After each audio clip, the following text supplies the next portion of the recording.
ዛሬ በ2017 ለእይታ የበቃውንና በብዙዎች ዘንድ በጉጉት ሲጠበቅ የነበረውን ፒክቸርስ ዳርከር የተሰኘውን አስገራሚ የፍቅር ፊልም ይዤላችሁ ቀርቤያለሁ።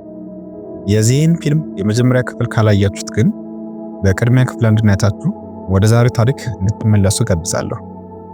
ታሪኩ የሚጀምረው አናና ክርስቲያን ግንኙነታቸውን አቋርጠው ከተለያዩ በኋላ ነው። ክርስቲያን ከአና መለየት ትልቅ ክፍተት ፈጥሮበታል። በዚህም ምክንያት ስለ አስከፊና አስደንጋጭ የልጅነት ጊዜው የሚያቸው ቅዠቶች በድጋሚ ተመልሰው እየረበሹት ይገኛሉ። በሌላ በኩል አና የራሷን ህይወት ለመምራት ጥረት እያደረገች ነው። በሲያትል ኢንዲፔንደንት ፐብሊሽንግ ድርጅት ውስጥ የኤዲተር ጃክ ሃይድ ረዳት ሆና አዲስ ስራ ትጀምራለች። ክርስቲያን ግን አሁንም ከአእምሮው አልወጣትም። ለአዲሱ የሥራ ጅማሮ መልካም ዕድል የሚገልጽ የሚያምር ውብ የአበባ ስጦታ ይልክላታል። አና የቅርብ ጓደኛው የሆነው ሆዜ ያዘጋጀውን የፎቶግራፍ ኤግዚቢሽን ለመታደም ትሄዳለች። ሆኖም እዚያ ስትደርስ ያየችው ነገር ግን እጅግ አስደንጋጭ ነበር። ሆዜ የእሷን የግል ፎቶግራፎች ያለ እሷ ፈቃድ ለኤግዚቢሽኑ ተጠቅሞባቸዋል። አናም በዚህ ድርጊቱ በጣም ተበሳጭታ ስትጠይቀው ሆዜ የሰጣት ምላሽ ግን ፍጹም አስደንጋጭ ነበር። በጠይቅሽ ኖሮ በፍጹም አትስማሚም የሚል ምላሽ ነበር። እነሱ በዚህ ጭቅጭቅ ላይ እያሉ የኤግዚቢሽኑ የጥበብ ዳይሬክተር ሆዜን ጠርቶ አንድ አስገራሚ ዜና ያበስረዋል። በኤግዚቢሽኑ ላይ የቀረቡት የአና ፎቶግራፎች በሙሉ በአንድ ግለሰብ ተገዝተዋል። ያ ግለሰብ ደግሞ ሌላ ማንም ሳይሆን ክርስቲያን ነበር። ክርስቲያንም ወደ እርሷ ዘገም እያለ በመጠጋት ሰላምታ ያቀርብላታል። አና ግን በሁኔታው ግራ ተጋብታ ፎቶግራፎቿን በሙሉ የገዛቸው እሱ መሆኑን ትጠይቀዋለች። ክርስቲያንም ያደረገውን ሳይደብቅ በግልጽ አዎ ይላል። ምክንያቱ ደግሞ ሌሎች ሰዎች የእርሷን ፎቶግራፎች እንዲመለከቱ እንደማይፈልግና በዚህም ደስተኛ እንዳልሆነ ይነግራታል። ይህ በዚህ እንዳለ እዚህ የመጣው ለእርሷ እንደሆነና ለብቻቸው ሆነው በግል ሊያናገራት እንደሚፈልግ ይገልጽላታል። አና መጀመሪያ ላይ ከክርስቲያን ጋር ለመሄድ ያን ያህል ፍላጎት አልነበራትም። ሆኖም ክርስቲያን ከዚህ ቀደም ለማንም አድርጎት በማያውቀው ሁኔታ ተማጽኖ ሲያቀርብላትና ለየት ያለ አክብሮት ሲያሳያት አብረው ራት ለመብላት ትስማማለች። ገና ከኤግዚቢሽኑ አዳራሽ ወጥተው በመንገድ ላይ ያሉ ክርስቲያን በድንገት ስሜት ውስጥ ሆኖ ይስማታል። አና ግን ወዲያውኑ ራሷን ገታ በማድረግ ይህንን ማድረግ አንችልም ስትል ክርስቲያንን ታስቆመዋለች። ከዚህ በመቀጠልም ወደ አንድ ምግብ ቤት አምርተው ጨዋታቸውን ይቀጥላሉ። እዚያም ክርስቲያን የነበራቸውን የውል ስምምነት እንደገና መነጋገርና ማስተካከል እንደሚፈልግ ይነግራታል። በባለፈው ጊዜ የተፈጠረው አይነት ስህተት ዳግመኛ እንደማይደገም በእርግጠኝነት ቃል ይገባላታል። አና ግን በውስጧ የነበረውን የበፊት ቅሬታ ታፈነደዋለች። የቀይ ክፍሉን ትዕይንት እንድታሳየኝ የጠየቁ ሆኔ ቢሆንም እኔ ስሰቃይ ማየት ግን ለአንተ ደስታክ ነበር በማለት የልቧን ትነግረዋለች። ክርስቲያንም በእነዚህ የስነ ልቦና ችግሮች ላይ ትልቅ ለውጥ ለማምጣት እየጣረ መሆኑን ይገልጽላታል። አና ስለነዚህ ችግሮች ምንጭስ ትጠይቀው መጀመሪያ ላይ ትንሽ ቢቸገርም በመጨረሻ ግን የልቡን በር ይከፍትላታል። ወላጅ እናቱ በሱስ የተጠመደች እንደነበረችና ከመጠን በላይ በወሰደችው ዕፅ ምክንያት ሕይወቷ ማለፉን ይነግራታል።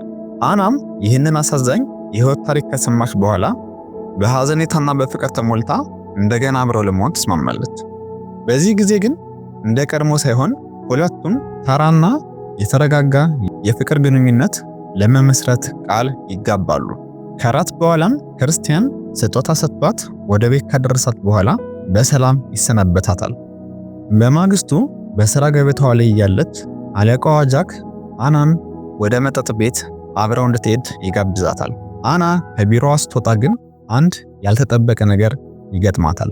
አንዲት ሚስጥራዊ ልጃገረድ ከቢሮዋ ፊት ለፊት ቆማ ትጠብቃታለች። ልጃገረዷ ስለ አና የምታውቀው ነገር ያለ ይመስላል። ሆኖም ጃክ ወዲያውኑ ከቢሮው ውስጥ አናን ይዟት በመሄድ ያችን ሚስጥራዊ ሴት ያርቃታል። በዚያው መጠጥ ቤት ውስጥ ሆነው እያወሩ ሳለ ክርስቲያን በድንገት ብቅ ይላል። ጃክ ለአና እያሳየው ያለው ቀረቤታ የፍቅር ስሜት የተቀላቀለበት መሆኑን ክርስቲያን ሲረዳ በጃክ እውነተኛ ዓላማ ላይ ጥርጣሬ ያድርበታል። ወዲያውኑም ራሱን እንደ አና ፍቅረኛ በማስተዋወቅ አናን ይዟት ይወጣል። አና በክርስቲያን የባለቤትነት ባህሪ ብትበሳጭም አብረው ሸቀጣሸቀጥ ለመግዛት ትሄዳለች። በኋላም ወደ ክርስቲያን ቤት ለራት ያመራሉ። እዚያም እያሉ ግን አና አንድ አስገራሚ ነገር ትሰማለች። ክርስቲያን እሷ የምትሰራበትን ድርጅት ለመግዛት እያሰበ መሆኑን ትረዳለች። ክርስቲያን ወደ ህትመት ዘርፉ ለመግባት ፈልጌ ነው የሚል ምላሽ ቢሰጣትም አና ግን በሙያዊ ህይወቷና በስራዋ ውስጥ ጣልቃ እንዳይገባ በጥብቅ ትጠይቀዋለች። በዛው ምሽት ግን ትዕይንቱ ወደ ሌላ አቅጣጫ መራ። ነገሮችን በዝግታ ለማድረግ የገቡትን ቃል ወደ ጎን ትተው የተለመደ የፍቅር ስሜታቸውን ጀመሩ። ምሽቱንም ጣፋጭ በሆነ የፍቅር አኩኩሉ አሳለፉ። በማግስቱ ጠዋት አና ለክርስቲያን የፍራፍሬ ጭማቂ ይዛለት ወደ መኝታ ክፍል ትመጣለች። አና ክርስቲያን በፊት የሰጣትን የቼክ ክፍያ ልትመልስለት ብትሞክርም እሱ ግን ለመቀበል ፈቃደኛ አይሆንም። በዚህ ጊዜ አና ቼኩን ቀዳዳ ትጥለዋለች። ሆኖም ክርስቲያን ወዲያውኑ ለጸሐፊው ስልክ በመደወል $24000 ወደ አና የባንክ አካውንት እንዲዘዋወር ያዛል። ከዚያም ለቁርስ ወደ ውጭ ይወጣሉ። በቆይታቸውም ወላጆቹ የቸርነት ድግስ እያዘጋጁ መሆኑን ገልጾ አብራው እንድትሄድ ይጋብዛታል። አና ግን ለፕሮግራሙ የሚሆን ልብስ የለኝም፣ የፀጉር ስታይልም ዝግጁ አይደለም በሚል ጥያቄውን ውድቅ ለማድረግ ትሞክራለች። ክርስቲያን ግን ሁሉንም ነገር እሱ እንደሚያስተካክለው ቃል በመግባት ያረጋጋታል። በዚያው ምግብ ቤት ውስጥ እያሉ አና ያችን ሚስጥራዊ ልጃገረድ ዳግመኛ ትመለከታታለች። ለክርስቲያን ስትነግረውም ጉዳዩን እሱ እንደሚይዘው ይነግራታል። ከቁርስ በኋላ ክርስቲያን ወደ ፀጉር ቤቱ ወስዳታል። ሆኖም የፀጉር ቤቱ ባለቤት ኤሌና ነበረች። ይህች ሴት ለክርስቲያን የመጀመሪያውን የጾታዊ ስሜት ስልጠና የሰጠችውና የበላይነቱን ያዘችው ሴት መሆኗን ስታውቅ አና በድንገት ተቆጥታ ጥላ ትወጣለች። ክርስቲያን ተከትሏት ሲደርስባት እንዴት በደል ወደ ፈጸመችብህና ወደ አሳሳተች ሴት ትወስደኛለህ በማለት በቁጭት ትጠይቀዋለች። ክርስቲያን ግን ግንኙነታቸው ከዓመታት በፊት ማብቃቱንና አሁን ጓደኛሞች ብቻ መሆናቸውን ይነግራታል። አና ግን ጥርጣሬዋ አልበረደም። ሌሎችን ፍቅረኞችንም እዚህ ታመጣቸው ነበር፣ የኤሌናን ይሁንታ ማግኘት ትፈልጋለህ በማለት ብታፋጥጠውም ክርስቲያን በአና የቀረቡትን ክሶች በሙሉ ያስተባበላል። ውጥረቱ እየጨመረ ሲሄድ አና ሌላ ጥያቄ ትሰነዝራለች። ያቺ ቀደም ብሎ ያዩት ሚስጥራዊ ልጃገረድ ከቀድሞ ፍቅረኞቿ አንዷ እንደሆነች ትጠይቀዋለች። ክርስቲያንም እውነትን አምኖ ሲቀበል አና ወዲያውኑ በቂ ማብራሪያ እንዲሰጣት ትጠይቃለች። ክርስቲያንም ወደ ቤቱ ይዟት በመመለስ ላይላ ዊሊያምስ ስለተባለችው ልጃገረድ የሚያሳይ የመዝገብ ፋይል ያሳያታል። ላይላ ከጥቂት ጊዜ በፊት የእሱ ፍቅረኛ እንደነበረች፣ ነገር ግን ባለቤቷ በመሞቱ ምክንያት የአእምሮ ጤናዋ እንደተቃወሰና አሁን እንደገና እሱን መከተል እንደጀመረች ይነግራታል።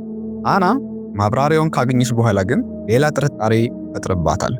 ለእኔም እንዲህ ያለ መዝገብ አለህ በማለት እንድታየው ትጠይቃለች።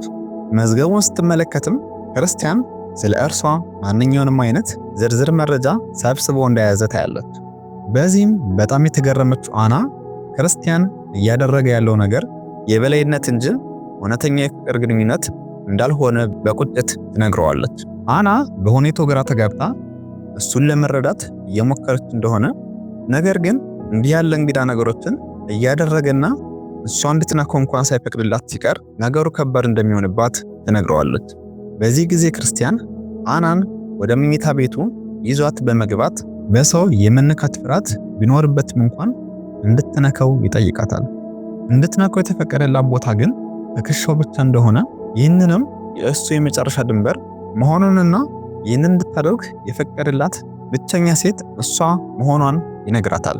አናም በዚህ ታላቅ እርምጃው ደስተኛ ሆና ትቀበለዋለች። በቀጣይ ቀን የክርስቲያን ወላጆች ወደሚያዘጋጁት የቸርነት ድግስ ያመራሉ። በዚያም የክርስቲያንን የእንጀራ እናት ግሬስንና እህቱን ሚያን ታገኛለች። ሁለቱም አና ወደ ክርስቲያን ሕይወት በመመለሷ ታላቅ ደስታ ተሰምቷቸዋል።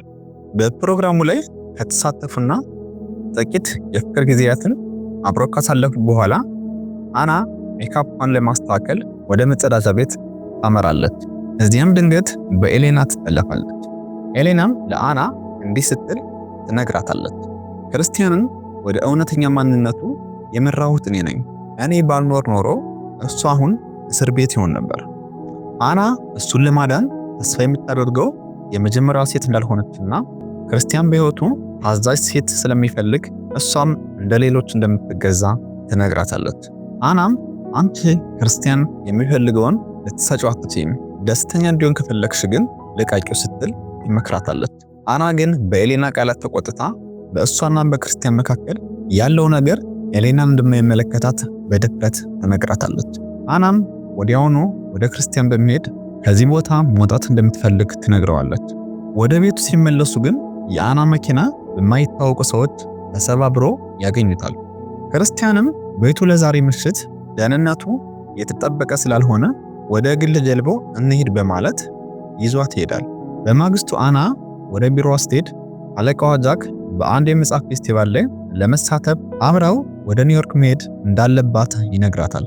አና ይህንን ድንገተኛ እቅድ ለክርስቲያን ስታማክረው እሱ ግን ከጃክ ጋር እንድትሄድ እንደማይፈልግ ይገልጽላታል። በሚቀጥለው ቀን የሥራ ሰዓት ሲያበቃ ጃክ ስለ ኒውዮርክ ጉዟቸው ይጠይቃታል። አና ግን አብረው መሄድ እንደማትችል ስትነግረው ጃክ ተገቢ ያልሆነ ድርጊት በመፈጸም ሊያጠቃትና ሊያስገድዳት ይሞክራል። አናም በእርግጫ መጥቶ ካመለጠች በኋላ ውጭ ለሚጠብቃት ክርስቲያን ስለደረሰባት ጥቃት ወዲያውኑ ትነግረዋለች። በዚያው ምሽት ወደ ክርስቲያን መኖሪያ ቤት ሲመለሱ ክርስቲያን ባቀረበው አቤቱታ ምክንያት ጃክ ከስራው መባረሩን ያበስራታል።